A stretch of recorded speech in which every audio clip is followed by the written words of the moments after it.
सेंगर ने भी लिखा है, जॉर्ज गेर्सन ने भी लिखा है, आचार्य रामचंद्र शुक्ल ने भी लिखा है, डॉक्टर श्याम सुंदर दास ने भी, अयोध्या सिंह उपाध्याय रियोद ने, हजारी प्रसाद द्विवेदी जी ने 3 इतिहास ग्रंथ लिखे हैं, जिनमें विशेषता इन्होंने ये बताई है कि मौलिकता नामक तत्व को इन्होंने अपने इतिहास ग्रंथ में डाला है।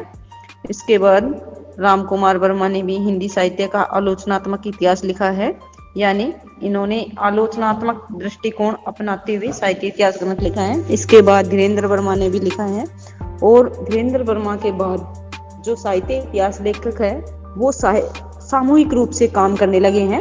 यानी पहले तक तो ये था कि एक व्यक्ति है वो अकेला अपनी पुस्तक या अपना ग्रंथ लिखता था, लेकिन बाद में लोगों ने सोचा कि हम इकट्ठा होकर के ये साहित्य इतिहास ग्रंथ लेखन वाला काम करते हैं।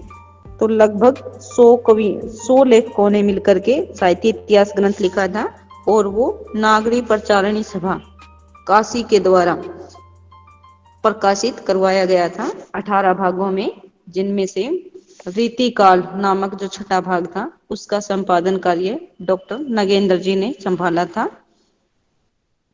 यानी यहाँ तक साहित्य इतिहास लेखन की परंपरा चलती हुई आ रही है। इसके बाद भी बहुत सारे साहित्य इतिहास ग्रंथकारों ने अपनी रचनाएं प्रस्तुत की है।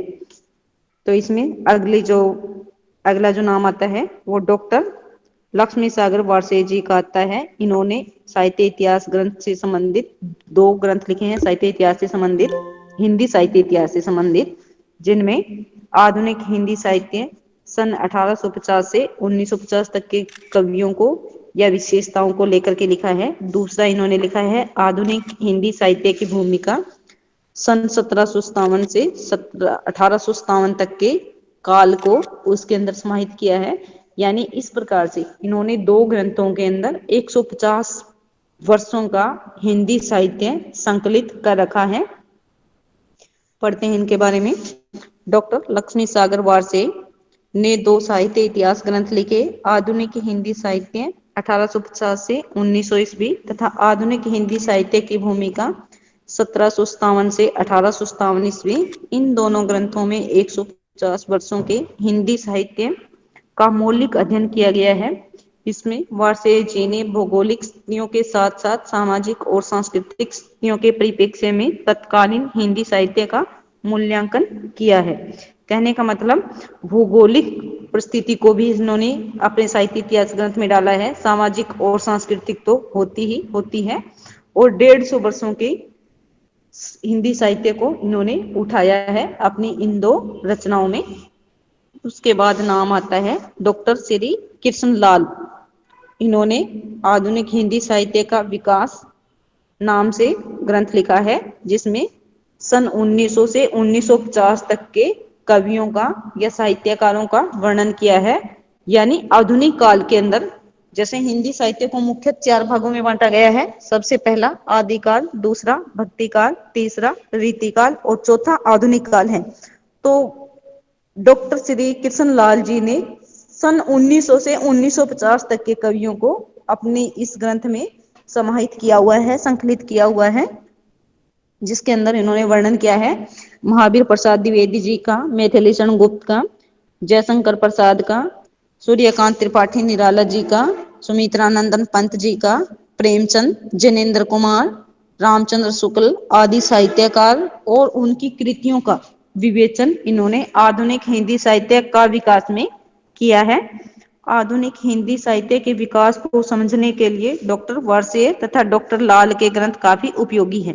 इन दोनों के ग्रंथ क्यों ज्यादा उपयोगी है? क्योंकि आधुनिक हिंदी साहित्य के बारे में इन 2 लोगों ने ही शुरुआत की है लिखने की। जैसे वारसे जी ने तो लिखा है 1757 से लेकर के 1857, फिर 1857 से आगे भी इन्होंने 1900 ईस्वी तक, यानी 150 वर्षों के कवियों को इकट्ठा किया है। और वैसे ही श्री कृष्ण लाल ने 1900 से 1950 तक, यानी इन दोनों ने 1757 से लेकर के 1950 तक के जो कवि हैं उन कवियों को वर्णित कर रखा है, संकलित कर रखा है अपने साहित्य इतिहास ग्रंथ के अंदर। तो ये काफी उपयोगी सिद्ध हुए हैं। इसके बाद नाम आता है डॉक्टर गणपति चंद्र गुप्त जी का, और इन्होंने हिंदी साहित्य का जो इतिहास लिखा है उसका नाम इन्होंने दिया है हिंदी साहित्य का वैज्ञानिक इतिहास। सन 1965 में इन्होंने लिखा है और इन्होंने खुद स्वीकार किया है वैज्ञानिकता नामक तत्व है इन्होंने अपने साहित्य इतिहास ग्रंथ में डाला है। यानी एक अपने आप में एक नवीन विचारधारा या नवीन उद्भावनाओं को इन्होंने इस ग्रंथ के अंदर समाहित करने की भरसक कोशिश की है।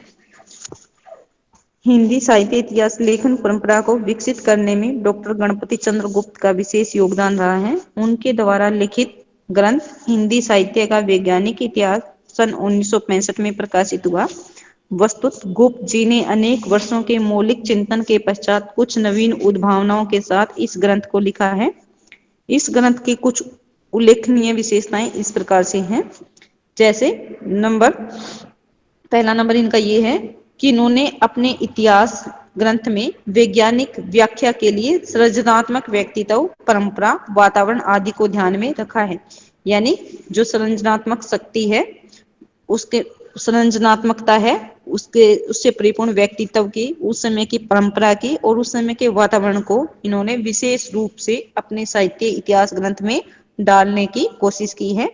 दूसरा उन्होंने हिंदी भाषा का उद्भव काल 11वीं शताब्दी माना है। वैसे हिंदी भाषा का जो विकास है यानी हिंदी साहित्य का जो इतिहास शुरू होता है वो 1050 संवत से शुरू होता है। यदि इसमें से हम सन बनाते हैं तो 10वीं शताब्दी का अंतिम भाग कह सकते हैं। यानी हम 1900 संवत 1900 में से 57 साल घटाते हैं तो क्या बचता है,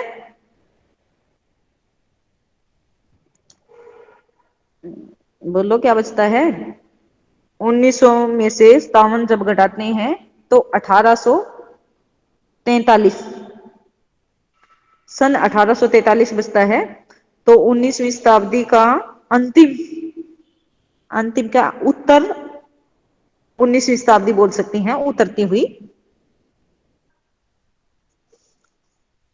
तो इन्होंने जो गणपति चंद्र गुप्त जी हैं इन्होंने ये कहा है कि हिंदी भाषा का उद्भव काल है वो 11वीं शताब्दी है और भरतेश्वर बाहुबली दास को ही हिंदी की प्रथम कृति स्वीकार किया है। इन्होंने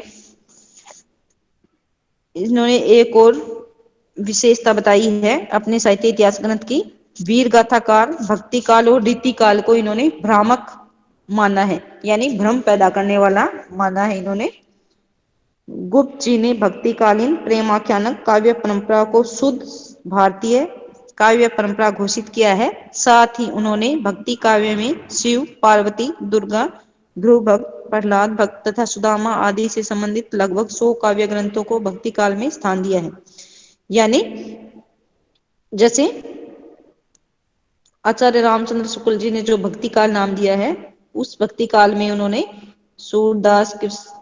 सूरदास तुलसीदास मीराबाई कबीर रसखान इत्यादि कवियों को स्थान दिया है आदि कवियों को स्थान दिया है।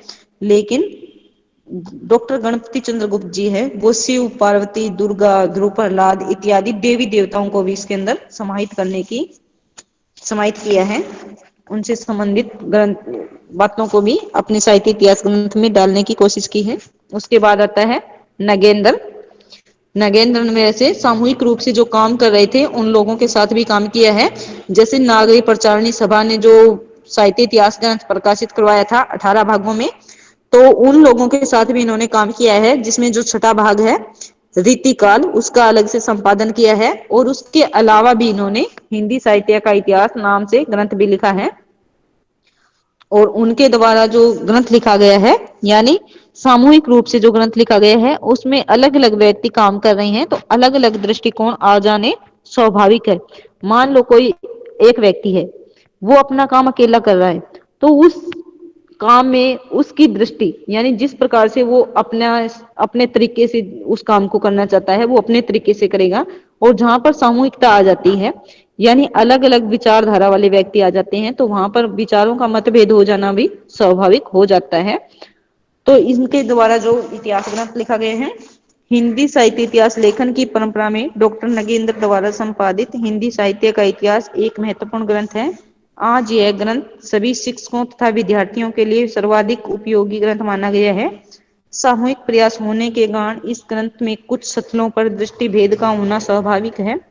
फिर भी इसमें साहित्य इतिहास लेखन के आवश्यक वैज्ञानिक दृष्टिकोण को ही अपनाया गया है। हिंदी साहित्य इतिहास लेखन का क्रम यहीं तक नहीं रुका। कहने का मतलब अभी भी हिंदी साहित्य इतिहास लेखन किया जा रहा है, ये परंपरा है, अभी तक जारी है, ये काम अभी रुका नहीं है। आज कुछ ऐसे शोध ग्रंथ तथा समीक्षा ग्रंथ भी लिखे गए हैं जो हिंदी साहित्य इतिहास की नवीन व्याख्या प्रस्तुत करने का प्रयास करते हैं। इसके बारे में डॉक्टर भागीरथ प्रसाद मिश्र द्वारा रचित हिंदी साहित्य का इतिहास, डॉक्टर नगेंद्र द्वारा रचित भक्ति काव्य की भूमिका, डॉक्टर विजेंद्र नाथ द्वारा रचित राधा वल्लभ संप्रदाय सिद्धांत और साहित्य, डॉक्टर टिक्कम सिंह तोमर द्वारा रचित हिंदी वीर काव्य, डॉक्टर विश्वनाथ प्रसाद मिश्र रचित हिंदी साहित्य का अतीत, डॉक्टर मोतीलाल मनेरिया रचित राजस्थान का पिंगल साहित्य आदि कुछ उल्लेखनीय ग्रंथ हैं। इसी प्रकार डॉक्टर भगवती प्रसाद सिंह रचित राम भक्ति में रसिक संप्रदाय, डॉक्टर सियाराम तिवारी द्वारा रचित मध्यकालीन खंड काव्य तथा डॉक्टर इंद्रपाल सिंह द्वारा रचित रीति काल का प्रबंध काव्य आदि कुछ मौलिक ग्रंथ हैं जो हिंदी साहित्य की विभिन्न काव्य धाराओं पर पर्याप्त प्रकाश डालते हैं। इधर सन 1986 में दो महत्वपूर्ण इतिहास ग्रंथों का प्रकाशन हुआ। इनमें से प्रथम है डॉक्टर वचन सिंह द्वारा रचित आधुनिक हिंदी साहित्य का इतिहास और एक इन्होंने रचना लिखी है हिंदी साहित्य का दूसरा इतिहास नाम से। डॉक्टर राम स्वरूप चतुर्वेदी द्वारा रचित हिंदी साहित्य और संवेदना का इतिहास। कहने का मतलब ये लोग भी हिंदी साहित्य का इतिहास लिखने की कोशिश कर रही हैं। निष्कर्ष हम कह सकते हैं कि हिंदी साहित्य इतिहास लेखन की परंपरा काफी लंबी है। निश्चय से इसका आरंभ फ्रेंच विद्वान गार्सा दे तांसी ने किया। आगे चलकर जॉर्ज गियर्सन, शिव सिंह सेंगर तथा मिस्र बंधुओं ने इस परंपरा को आगे बढ़ाया। परवर्ती लेखकों में आचार्य Ramchandra Shukla, doctor Ram Kumar Verma, doctor Hazari Prasad Dwivedi, doctor Ganpati Chandragupta, doctor Nagendra आदि ने नवीन दृष्टिकोणों और चिंतन पद्धतियों द्वारा हिंदी साहित्य इतिहास लेखन को एक नवीन दिशा प्रदान की। साहित्य इतिहास लेखन की यह प्रक्रिया आज भी निरंतर जारी है। यानी ये जो इतिहास लेखन का काम है गार्सा दे तांसी ने शुरू किया था और ये काम आज तक भी जारी है। आगे आने वाले साहित्य इतिहास ग्रंथकार है वो भी इसके बारे में या इससे संबंधित काम करते रहेंगे। इधर प्रांतीय भाषाओं में कुछ साहित्य इतिहास प्रकाशित हो चुके हैं यथा बिहारी का हिंदी साहित्य, पंजाब का हिंदी साहित्य तथा उत्तर प्रदेश का हिंदी साहित्य, राजस्थान, मध्य प्रदेश तथा दिल्ली के हिंदी साहित्य संबंधी पुस्तकें प्रकाशित हो चुकी है। इस दिशा में अनेक शोधार्थी प्रयत्नशील हैं, इसलिए कुछ विद्वान साहित्य इतिहास के पुनर्लेखन की आवश्यकता पर बल दे रहे हैं। यानी कुछ एक शोधार्थी है, शोध करने वाले हैं, एमफिल या पीएचडी करने वाले जो विद्यार्थी हैं, पेपर प्रस्तुत करने वाले जो विद्यार्थी हैं या हिंदी साहित्य के बारे में जिज्ञासा रखने वाले जो शोध करने वाले या जिज्ञासा रखने वाले विद्यार्थी है वो ऐसा चाहते हैं कि हिंदी साहित्य का इतिहास लेखन है वो फिर से लिखा जाना चाहिए। हमें कुछ न कुछ नई नई बातें हैं वो और पढ़ने को मिलेगी। तो इस प्रकार से ये हिंदी साहित्य इतिहास लेखन की परंपरा है, इस प्रकार से चली थी और चलती आ रही है। इसको याद कर लेना अच्छे से, बहुत महत्वपूर्ण प्रश्न है ये। Okay ma'am. हाँ ओके मैम। अभी लेफ्ट हो जाओ। हाँ हाँ